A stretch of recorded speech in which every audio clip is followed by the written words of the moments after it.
Whoosh Jake.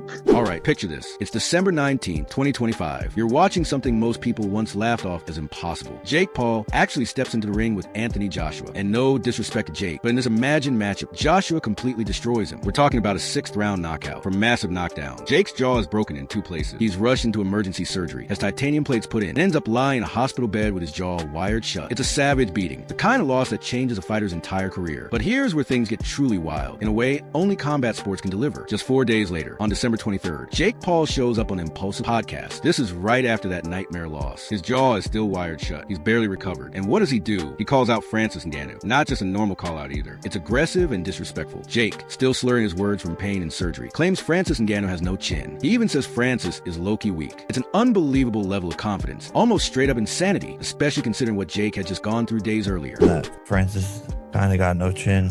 Now, let's really look at how ridiculous this sounds. Jake Paul, a YouTuber who just had his jaw completely shattered by Anthony Joshua, somehow believes he can beat Francis Ngannou. This is the same Francis Ngannou who is widely accepted as the hardest-hitting heavyweight in MMA history. His knockout highlight reel includes absolute monsters like Stipe Miocic, Alistair Overeem, and Cain Velasquez. This is a man with such insane punching power that he once hit Overeem so hard his mouthpiece flew all the way into the 5th row of the crowd. And Jake, who is still recovering from the first knockout loss of his career, truly thinks he can beat that guy. Let me be very clear about this. This isn't just confidence or trash talk. This might be one of the most delusional, reality-bending things ever said in the history of combat sports. But here's the crazy part. It could actually happen anyway, and there's a reason for that. Jake's entire case, the weak logic behind this call-out, comes down to one deeply flawed comparison. He claims that he lasted longer against Anthony Joshua than Francis Ngannou did, and that alone is what he's using to justify calling him out. So let's rewind to our imagined December 19th in Miami at the Casilla Center, streamed live on Netflix. Jake Paul versus Anthony Joshua. The build-up to this fight was massive. For months, Jake had been non-stop in calling Joshua out, and eventually AJ gave in. This is a former 2-time heavyweight champion, an Olympic gold medalist, and one of the most dangerous punchers the sport has ever seen. This fight was supposed to be the biggest moment of Jake's career. He was 28 years old, a cruiserweight jumping up to heavyweight, coming in with a respectable 12-1 record. But here's the key point. He had never faced anyone even close to Anthony Joshua's level. When they stood next to each other, the size gap was shocking. Joshua weighed a solid 243 pounds, while Jake came in at 216 pounds. That's a 27 pounds difference. Joshua, standing at 6 feet 6 inches, completely towered over Jake at 6 feet 1 inch, giving him a 5 inches height advantage and a 6 inches reach edge. This wasn't just a bad matchup, it was a massive mismatch, and everyone knew it. Even the betting odds made that painfully clear. The reality was that Joshua came in as a massive favorite at 12-1. That means you have had to put down $1,200 just to make a small return on an AJ win. That's how one-sided expert opinion was going into the fight. Almost no one gave Jake a real chance, but to be fair to Jake, he did come in with a game plan. Even if it was clearly about survival, the plan was simple. Keep moving, circle the ring, clinch whenever possible, make the fight messy, and above all else, do not let Joshua land clean shots. And surprisingly, for a short time, it actually worked. In rounds 1 and 2, Jake stayed on the move, constantly circling, keeping his distance and avoiding real exchanges. It wasn't exciting at all, honestly, but it was effective because he was still standing. During round 2, the commentators even pointed out, with a bit of irony, that Jake had officially lasted longer than Francis Ngannou, who was knocked out by Joshua in the 2nd round of their real fight. Jake managed to survive into round 3. Rounds 3 and 4 looked much the same. Jake was awkwardly dropping to the canvas during clinches, and even grabbing Joshua's legs, basically trying to wrestle in the middle of a boxing match. Naturally, UFC fighters tore into him for it online. Diana Belbita famously tweeted, "Jake Paul shot more double legs in a boxing match than I did in my entire UFC career." Still, despite all of that, Jake kept pushing forward and somehow made it to round 5. And that's the moment when everything completely fell apart. In round 5, Joshua finally began landing real shots. A crushing punch to the body dropped Jake for the first knockdown. Jake managed to get back to his feet, but Joshua immediately followed with a sharp 1-2 combination that sent him down again for the 2nd knockdown. By the end of round 5, Jake was clearly in trouble. He was unsteady on his feet, badly hurt, breathing hard, and completely drained. Then came round 6. Joshua backed Jake into a corner and fired a brutal right hand that put him down for the 3rd time. Somehow, Jake dragged himself back up, but Joshua could see it was over. He threw another right hand, perfectly placed on the chin. Jake collapsed for the 4th knockdown, and this time, he couldn't beat the count. The fight was stopped at 1:31 round 6. Jake Paul had just suffered the first knockout loss of his career, and it was a vicious one. He walked away with a double broken jaw, needed surgery the very next day, had titanium plates installed, and his jaw wired shut. He was forced to eat through a straw for weeks. Surprisingly, his first comments after the fight were calm and respectful. He said, "Man, that was good. Nice little ass whooping from one of the best to ever do it. I love this. I'm gonna come back, fight people my weight, and go for the Cruiserweight World Championship." Humble, respectful, fully accepting the loss. But then, just 4 days later, on Impulsive, the tough talk was back, and Jake brought up Francis Ngannou. Now, let's compare that made-up scenario with what actually happened in real life. The very real, very brutal fight between Anthony Joshua and Francis Ngannou took place on March 8, 2024, in Riyadh, Saudi Arabia. This was a heavyweight boxing match, and it was only Ngannou's second professional boxing fight ever. His first boxing appearance came against Tyson Fury in October 2023. In that fight, Francis completely shocked the world against all expectations. He dropped Fury in round 3 and came incredibly close to winning. He ended up losing by a controversial split decision. The performance stunned the entire boxing community. Because of that fight, Ngannou entered the matchup with Joshua full of confidence. He had already shown real boxing ability, proved he could handle elite competition, and still carried terrifying power. He truly believed he could compete with top-level boxers. Anthony Joshua, on the other hand, was coming off a knockout loss to Daniel Dubois and badly needed a statement win. He needed something dominant to rebuild his image, and Ngannou looked like the perfect opponent. A massive name, extremely dangerous, but still very inexperienced in boxing, with only 2 fights on his record. When the fight started, the tone was clear right away. In round 1, Ngannou fought cautiously, taking his time, while Joshua stalked him, staying patient, studying his movements and slowly feeling him out. Then in round 2, Joshua finally opened up. He landed a crushing right hand that left Ngannou badly shaken. Seeing his chance, Joshua rushed forward and fired another heavy right that dropped Francis to the canvas. Ngannou managed to get back up, but Joshua stayed on him. He stepped in and landed a terrifying right hand that completely shut the lights off. Francis collapsed flat on his back, fully unconscious. The fight was officially stopped at 2:38 of round 2. It was Ngannou's first boxing loss by knockout, and it was brutally violent. He had to be helped out of the ring afterwards. So the reality is this: Anthony Joshua knocked out Francis Ngannou in round 2. In our hypothetical scenario, Jake Paul survived until round 6, and that right there is Jake's entire argument. He lasted 4 rounds longer than Francis, so in his mind,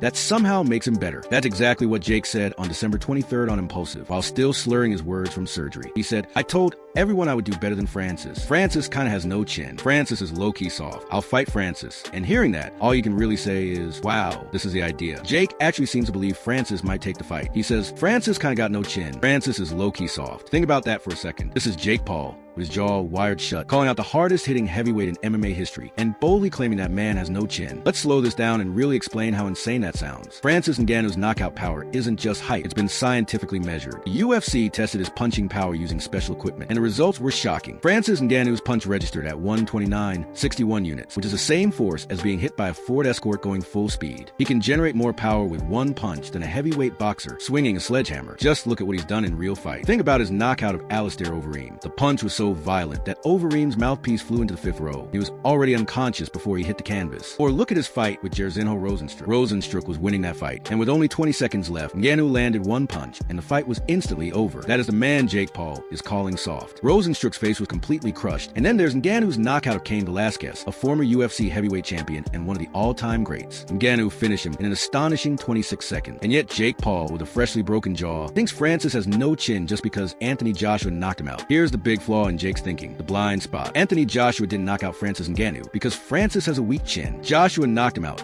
because Joshua is one of the very best heavyweight boxers in the world, a true generational talent. Francis, for all his raw power, is still just a boxer with 2 professional fights under his belt. Joshua has knocked out legends like Vladimir Klitschko, Dillian White, Dominic Breazeale, Alexander Povetkin, and Kubrat Pulev. These are elite heavyweights, champions and top contenders. Joshua's knockout power is simply on another level. Getting knocked out by Anthony Joshua doesn't mean your chin is weak. It means you got hit by one of the hardest punchers in the history of boxing. And here's what Jake is completely ignoring. Francis Ngannou nearly beat Tyson Fury in his very first boxing match. He dropped Fury in round 3, made the fight highly competitive, and only lost by a controversial split decision. That's a serious showing for someone new to boxing. Jake Paul, on the other hand, in our hypothetical, got knocked out by Anthony Joshua in 6 rounds, but only after running, clinching, and basically wrestling to the first 5 rounds. He survived that long knot because he was skilled, because Joshua was being incredibly patient. Even Eddie Hearn, Joshua's own promoter, pointed this out after the real Joshua Ngannou fight. He said the most fascinating thing was that Jake didn't get flatlined by Joshua's right hand. Many heavyweights would have been knocked out cold by that same punch, including Francis Ngannou in a very similar scenario. So Jake thinks surviving a right hand that knocked out Francis somehow proves he's better. But the truth is there's critical context. Joshua wasn't going all out right away. He was pacing himself, taking his time, because Jake was running, making the fight messy, and Joshua didn't want to tire himself out chasing him. Against Ngannou, Joshua had a completely different approach. He wanted a statement win to erase his loss to Dubois and prove he was still elite. He came in aggressive, hunting the knockout, and got it in round 2. Different fights, different strategies, completely different circumstances. Jake lasting longer doesn't make him better. It just shows Joshua handled the 2 fights differently. Jake ignores all that context. He just sees, I lasted 6 rounds, Francis lasted 2, therefore I'm better. And now he's calling out Francis. Here's where it gets even more interesting. This isn't the first time Jake has gone after Francis. Back in November 2025, in our hypothetical timeline, Jake was supposed to fight Gervonta Tank Davis, the undefeated and dangerous lightweight champion. But Tank pulled out due to legal trouble and a domestic violence lawsuit, canceling the fight. Jake suddenly needed needed a replacement fast because he already had his Netflix fight booked for December 19th. Jake couldn't afford to lose that prime spot, so his team reached out to Francis Ngannou. One fight, Jake Paul. December 19th, big money. They pitched. Francis publicly shut it down on TMZ. His answer was simple and direct. How do you go from Gervonta Davis to me? Davis is a fantastic boxer and a one-shot knockout artist. But come on, we're on a whole different level. It doesn't make sense. I'm not just talking about numbers. I'm not interested. He wasn't what he was looking for right now. Francis rejected the fight, saying it didn't fit his career and flat out stating that Jake wasn't on his level. Unsurprisingly, Jake lost it. He took to Twitter, calling Francis scared, light work, and stuck in mud. Francis fired back with a legendary response. Choose your words wisely, boy. I agree you need someone to discipline you for what you did to Mike Tyson, but stay in your lane. Savage. He reminded Jake to stay in his lane, called him boy, and made it clear he wasn't on Francis's level. So Anthony Joshua stepped in, took the fight, made millions, knocked Jake out, and became a hero in the process. Meanwhile, Francis, watching from the sidelines, was probably thinking, I could have taken that payday. Here's the uncomfortable truth. Anthony Joshua reportedly made a staggering $40 to $60 million for that fight. Francis turned down a similar offer, and now he's watching Joshua cash that massive check. Did Francis miss out? That's a huge amount of money to pass up, especially for a fight he might have won easily. But Francis has his reasons. He's carefully rebuilding his boxing career, aiming for real fights, like a Tyson-Fury rematch, Alexander Usyk or Deontay Wilder. Fighting Jake Paul is a step down. It's admitting you're a novelty act, the same path Mike Tyson took when he fought Jake at 58. Francis wants to be respected as a serious boxer, not treated as a spectacle or a payday for YouTubers. That's why he said no. But now, after seeing just how much Joshua earned, and after Jake called him out again with those bold insults, maybe Francis rethinks it. Because as delusional as Jake's argument is, it's actually smart promotion. He's literally telling the world, I lasted longer than you against Anthony Joshua. Here's the situation. Jake is out there saying, I have a better chin than you. I beat you in a boxing match. Now Francis is in a tricky spot. If he ignores Jake and stays silent, it could look like he's scared, like he's avoiding the fight. But if he accepts there's a big upside, he makes millions, beats a YouTuber easily, and gets revenge for all the insults. The downside, though, is catastrophic. If Francis takes the fight and loses, it's game over. His boxing career will be finished. Losing to Jake Paul would destroy his credibility. That's a harsh calculation. High reward, but insanely high risk. Jake's business partner, Makisa Badirian, put perfectly back in November. Francis cannot afford to lose to Jake Paul, especially after already being knocked out by Anthony Joshua. If he loses, no serious boxer will ever step in the ring with him again. He becomes a joke, a sideshow. On the other hand, if Francis wins, it's easy money, a huge payday, and honestly very little risk, because despite all his bravado, Jake Paul is a real threat to Ngannou. So what's the smart move? Option 1. Ignore Jake, don't respond, and stay focused on real boxing. Go after a Tyson-Fury rematch, fight Deontay Wilder, or face another legitimate top-level opponent. Option 2 is simple. Take the Jake Paul fight,